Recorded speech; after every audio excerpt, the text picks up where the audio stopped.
It was a humid summer night in a rough part of South Carolina, the kind of night where the air feels thick with something unspoken.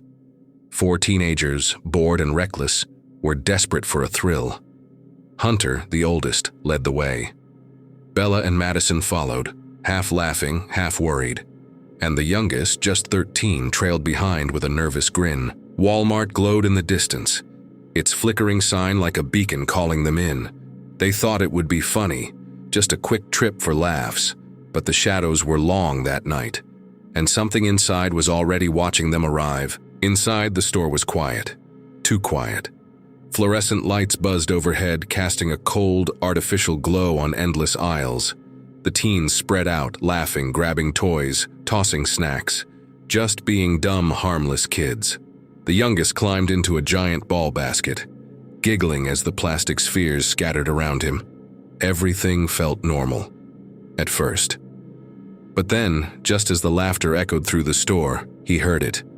A low whisper, "Come over here." He froze. No one else seemed to notice, but then he locked eyes with Hunter, and the look on his face said everything had changed. Hunter's face was pale, stiff, like he'd seen something he couldn't explain. He didn't say a word at first, just stared into the aisle behind them, eyes wide. Then he muttered, "Let's grab drinks and get out of here."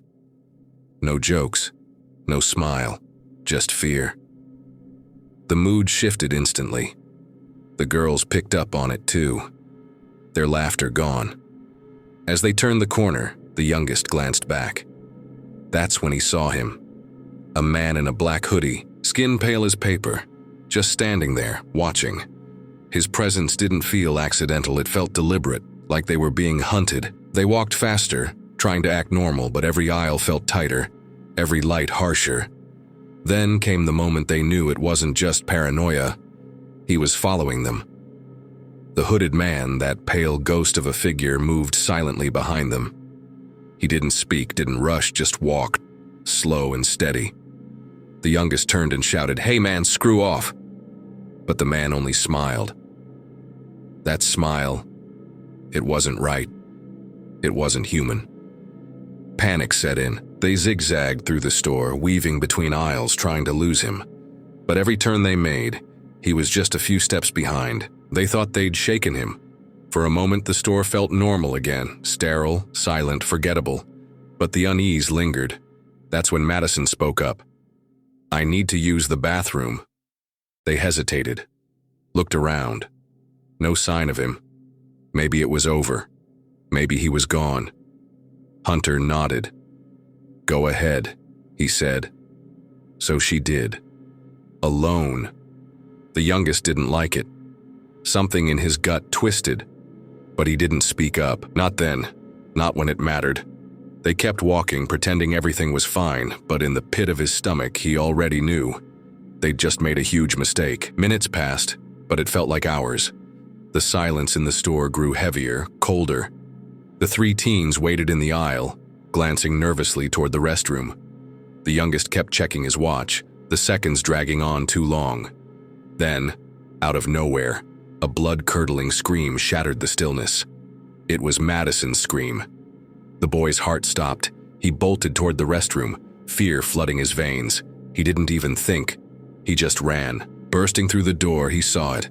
The man, standing over her. Madison was frozen, helpless. The boy's blood boiled. He couldn't wait anymore. He charged. The boy's body slammed into the hooded man, knocking him off balance. The air smelled of stale water and fear. "Stop!" he yelled. But the man didn't flinch. He was too strong, too determined. The boy fought with everything he had, wrestling the man to the ground. Madison sat frozen, eyes wide with terror, her body stiff as if she couldn't move.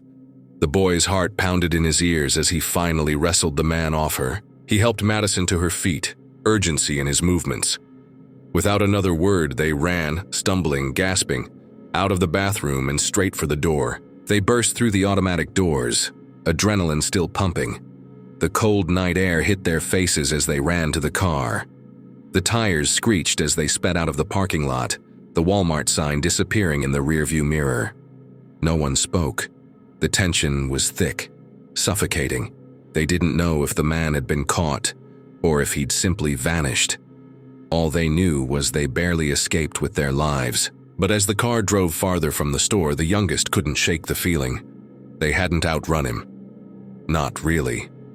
The man's presence still lingered, watching. Years passed, but the memories didn't fade.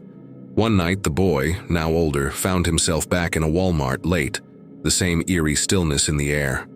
The fluorescent lights hummed overhead. Everything felt too familiar. As he walked down an empty aisle, the hairs on his neck stood up. He froze.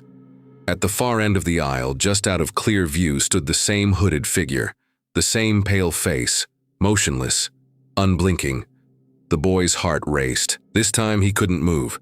The past had caught up with him, and he knew with absolute certainty that the man was waiting. The boy stood frozen, the air growing thick with dread. The hooded figure remained at the end of the aisle, barely a shadow in the dim light. The boy's breath hitched, a cold sweat breaking out across his skin. He wanted to run, to scream, but his legs refused to move. The figure didn't step forward, didn't make a sound. It just stood there, watching.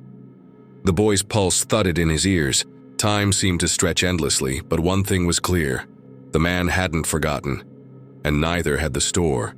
The nightmare was far from over. He never felt alone in that house, even when no one else was home. Shadows stretched longer than they should, and the air always held a strange stillness. Doors creaked without reason, and footsteps echoed where no one walked. Most nights, he felt eyes on him, watching, waiting, hidden just beyond sight.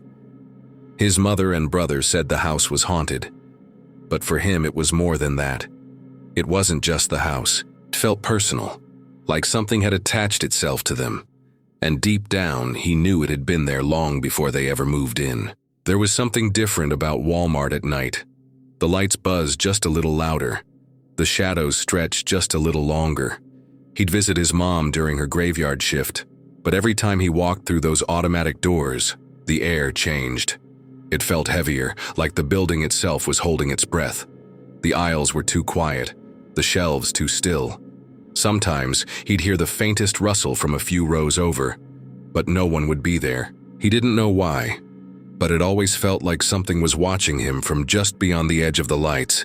He found it in the back hallway, just lying there on the floor like it had been waiting. An old spirit board cracked around the edges, with the letters barely visible beneath layers of grime.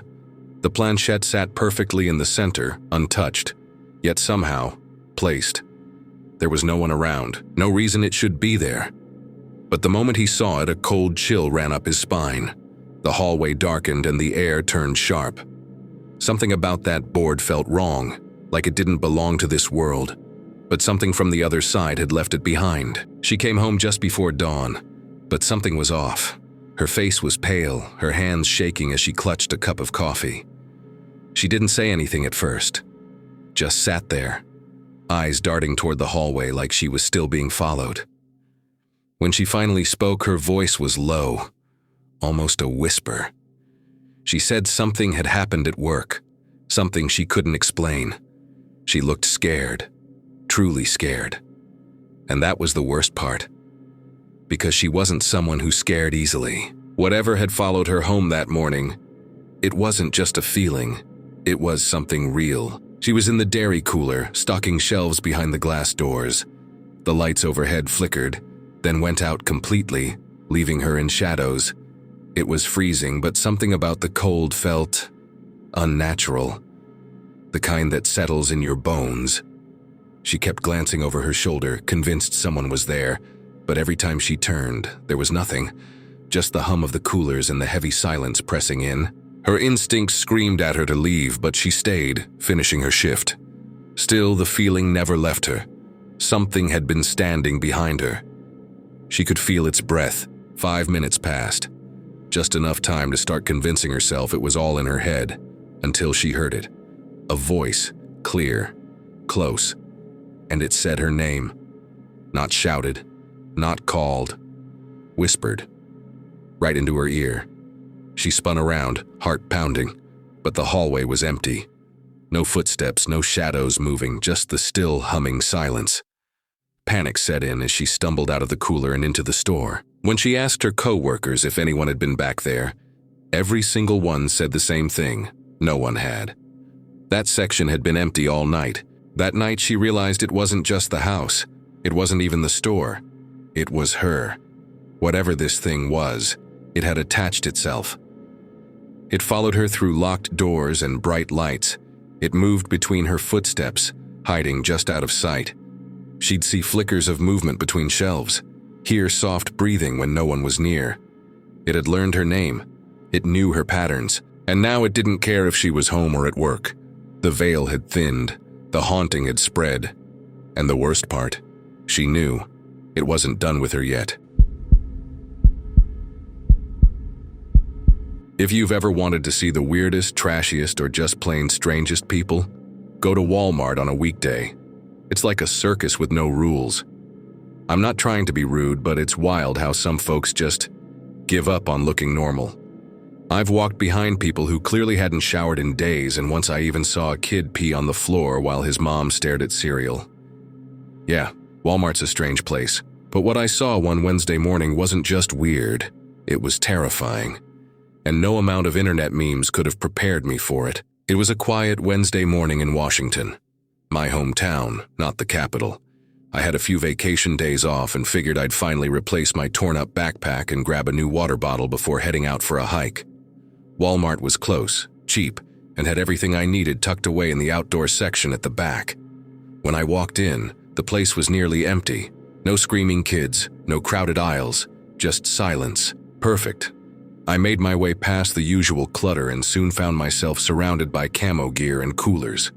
But something about that silence started to feel wrong. I was browsing, just eyeing some overpriced camping gear when something flickered in my peripheral vision. A figure, just for a split second, walked across the aisle. It was so quick I almost doubted it happened at all. But it startled me enough to stop in my tracks. I figured maybe it was an employee, so I walked toward where I saw it. But when I turned the corner, the aisle was empty. I checked the next one. Nothing. It was like whoever or whatever I saw had just vanished. I tried to brush it off, but deep down, I knew something wasn't right. Not even a minute later, it happened again. That same shadow, clearer this time, moved across the aisle, right at the edge of my vision. There was no mistaking it. Someone had walked by. I rushed toward the movement, faster this time, determined to catch whoever it was. But just like before, the aisle was completely empty. I checked every row, twice. Nothing. It was impossible for someone to vanish that fast. My heart was racing now. The store was too quiet, too still. Whatever I was seeing, it wasn't just a trick of the light. I wasn't alone in that store. I tried to shake it off, moved to the far end of the outdoor section. Just wanted to put distance between me and whatever I kept seeing. That's when I saw it, fully. A tall, solid black figure stepped across the aisle right in front of me. Not a blur, not a shadow. A shape. 6, maybe 7 feet tall. Broad shoulders. Human-like, but not human. It was pitch black, yet I could see through it. Shelves and products distorted behind its body. My stomach dropped. It didn't belong here. It didn't belong anywhere. And in that moment, I knew. I wasn't imagining anything. I didn't wait around after that. I turned and started walking, fast, cutting through aisles, trying to keep calm. But every few steps, I glanced down another row. I couldn't help it. I had to make sure it wasn't following me. The tools aisle, the paint section, even home repair. I kept looking, kept scanning. And then, I saw it again. The same black figure standing at the end of an aisle, watching. I froze. For a second, it felt like it was walking toward me. My chest tightened. I didn't even think. I just ran past carts, past shoppers, straight for the exit. I barely made it 5 steps before I tripped. Hit the cold floor hard, panic twisting in my gut. I looked up, and it was there. The shadow. Same towering shape, same silent presence. Slowly walking toward me. It didn't make a sound, but the air around it felt heavier, darker. My limbs froze. I blinked just once, and in that instant, it vanished. Gone like it had never been there at all. I scrambled to my feet, heart pounding in my throat, and didn't look back. I didn't care who was watching. I just needed to get out of that place. Fast. I burst through the Walmart doors, lungs burning, heart racing. Outside, everything looked normal. People stared as I ran past, confused, maybe a little amused. But I didn't care. I just wanted to be anywhere else. I paused in the parking lot, trying to catch my breath, trying to convince myself I was safe. Then, I saw it, reflected in the glass behind me, just for a second. The figure, still, watching, standing just inside the store. My blood ran cold. I turned around, but it was gone. I didn't go back, haven't since. And honestly, I'm scared it might have followed me anyway. Ever since that day, I haven't been the same. My apartment isn't big, but at night, the hallways feel endless, filled with too many shadows. Sometimes I catch myself hesitating before walking through them, like something might be waiting just around the corner. I haven't seen it again, not fully, but I feel it, watching, lingering. I keep the lights on longer, sleep with the TV going. Anything to drown out the silence. I used to think places like Walmart were just weird.